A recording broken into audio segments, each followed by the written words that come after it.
안녕하세요. 모두 좋은 아침입니다. 저는 앨런 루이스입니다. 저는 미국 국무부의 의료 프로그램을 지원하는 기술을 담당하고 있습니다.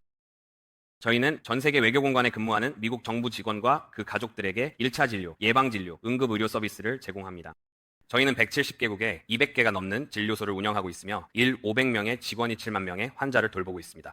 저희는 응급 의료 키트와 대응책을 유지하고 열악하고 고위험 환경의 보호의학 전문가를 파견하며 특수 의료 이송 서비스를 제공하고 종합적인 검사실, 의약품, 정신, 건강 프로그램을 운영합니다. 오늘 저는 디지털 전환에 관한 이야기를 들려드리려고 합니다. 제1장. 코로나19 팬데믹 기간 동안 전 세계 대부분이 격리 조치에 들어갔을 때 저희는 24시간 운영체제로 전환하여 거의 3억 달러가 소요된 600건 이상의 임무를 수행했습니다. 이 임무들에는 미국 시민의 본국 송환, 보호장비 및 검사장비 배포, 환자 의료 이송, 그리고 궁극적으로 모든 현장에 백신을 전달하고 접종하는 일이 포함되어 있었습니다. 이 모든 작업을 저희는 구조화되지 않고 표준화되지 않은 스프레드시트와 파워포인트 슬라이드로 다소 어설프게 처리했습니다. 제가 한밤중에 초기 태스크포스에 참여해 여기 보이는 이 여러 구간의 비행 일정표를 3개의 시간대에 걸쳐 엑셀로 편집한 후 저는 팔란티어에 도움을 요청했습니다. 저희가 운영 상황을 점검해보니 정보 환경에 대한 불완전한 이해를 바탕으로 의사결정을 내리고 있다는 사실을 깨달았습니다. 이러한 의사결정은 비상 상황이나 위기 한가운데에서 생명이 달린 중대한 시간 압박 속에서 이루어집니다.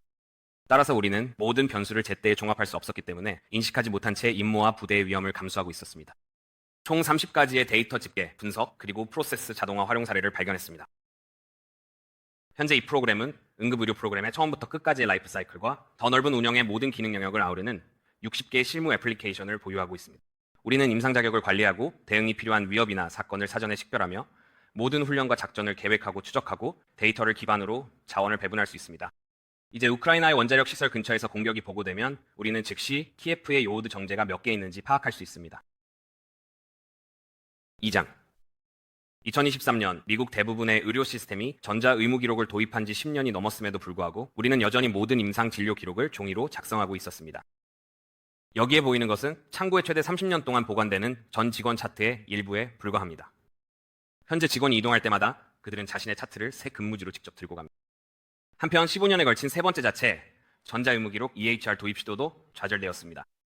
제가 그 프로젝트를 맡게 되었고 우리가 직면한 근본적인 문제 중 하나는 상용 EHR이 청구와 보험, 최적화에 맞춰 설계되어 있다는 점이라는 결론을 내렸습니다. 우리는 그 두 가지 중 어느 것도 하지 않습니다. 게다가 우리는 질병이 있는 직원들이 그들을 지원할 수 있는 적합한 근무지를 찾을 수 있도록 돕는 등 매우 특화된 업무 흐름을 가지고 있습니다. 그래서 우리는 파운드리, 인프라를 기반으로 맞춤형, 비표준 EHR을 만들기로 결정했고 그 목표는 화면에 나와 있습니다. 우리는 이를 위한 첫 번째 애플리케이션을 3개월 만에 실제 운영에 도입했고 그 결과 외교관 후보자 심사 기간을 60일에서 12일로 단축시켰습니다. 우리는 1년이 채 되지 않아 제공자 포털의 최소 기능 제품 MVP를 출시하여 세금 1억 달러를 절감했습니다. 그리고 최근에는 첫 번째 AIP 워크플로우를 배포하여 18개월 만에 아날로그에서 AI로 전환할 수 있었습니다.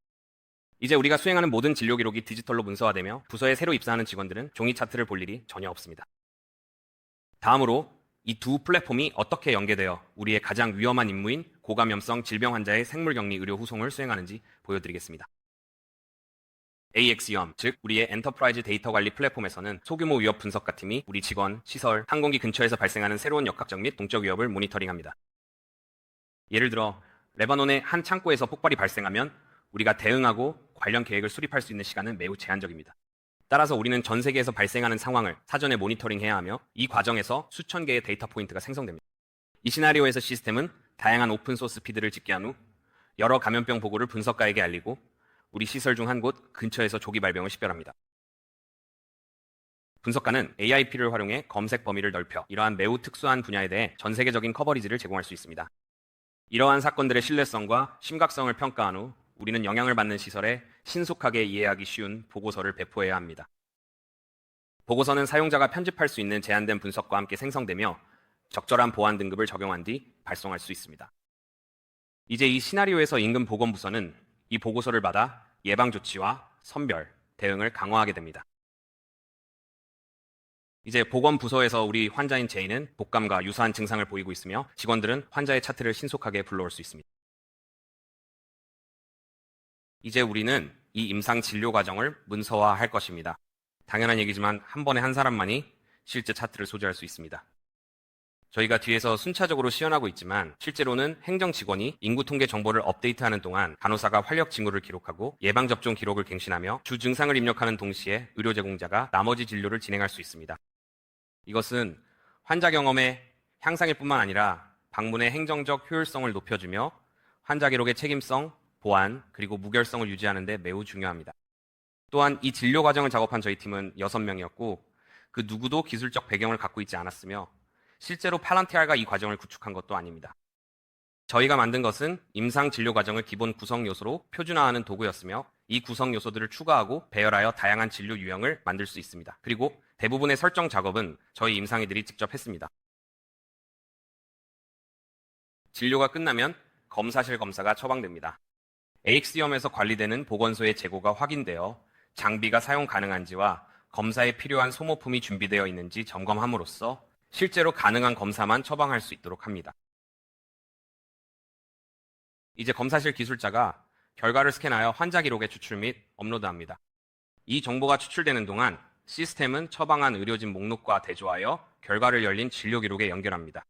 AXDM에서 추적되는 기존 검사실도 식별되며 중요한 결과나 비정상 결과는 자동으로 표시됩니다. 결과를 수동으로 입력하는 시간을 절약하고 인적 오류를 최소화할 수 있습니다. 그 후 의료진은 AXDM의 의료 역량 정보 애플리케이션을 참고하여 보건소에서 이용할 수 없는 추가 검사를 위한 선호하는 현지 자원을 찾습니다. 이러한 외부 검사실 결과도 내부 검사실과 마찬가지로 업로드 및 처리됩니다. 이제 일주일 후 제이는 상태가 더 악화되어 새로운 증상과 함께 다시 방문하며 최초 보고서에 언급된 발병 지역으로 여행한 사실을 밝힙니다. 우리는 워싱턴 DC에 있는 감염병 전문의에게 의뢰를 합니다. 이제 이 기능을 통해 전문의는 상담 의료진과 함께 차트와 모든 검사 결과를 실시간으로 검토할 수 있습니다. 전문의는 제인을 조사 대상 환자로 판단하고 즉각적인 의료 후송을 권고합니다. 이제 의료진이 포털에서 의료 후송을 시작합니다. 이렇게 하면 필요한 모든 정보가 다양한 부서의 조정자들에게 전송되어 계획 수립이 시작됩니다. 이제까지 접근할 수 없었던 전체 차트와 환자 이력이 안전하게 항공 앰뷸런스 업체와 공유되어 이동 중에도 치료의 연속성이 보장됩니다. 과거에는 환자 정보를 안전하지 않게 전송하거나 의료진에게 필요한 중요한 정보를 제외하는 것 중 하나를 선택해야 했습니다. 때로는 환자가 이동할 때 기록의 실물 사본을 가슴에 붙여보내는 경우도 있었습니다. 여정 계획을 마친 후 6시간이 지나 항공기가 제인을 후송하기 위해 출발합니다. 항공 운항 상황은 실시간으로 추적되어 도착 병원과 기타 이해관계자들과의 실시간 조정 및 소통이 가능하게 됩니다. 이제 제인은 안전하게 미국으로 돌아와 전문 시설에서 치료를 받게 됩니다. 이 과정에서 우리 플랫폼 외부에 존재하는 방대한 기록이 생성됩니다. 이 외부 진료 기록의 업로드가 지연되면 사후 진료 제공자는 무슨 일이 있었는지 알지 못하거나 새로운 약 처방과 같은 정보를 환자에게 의존해야 합니다. 이러한 지연으로 인해 복귀 후 발생할 수 있는 합병증을 안전하게 충분히 대처할 수 없습니다.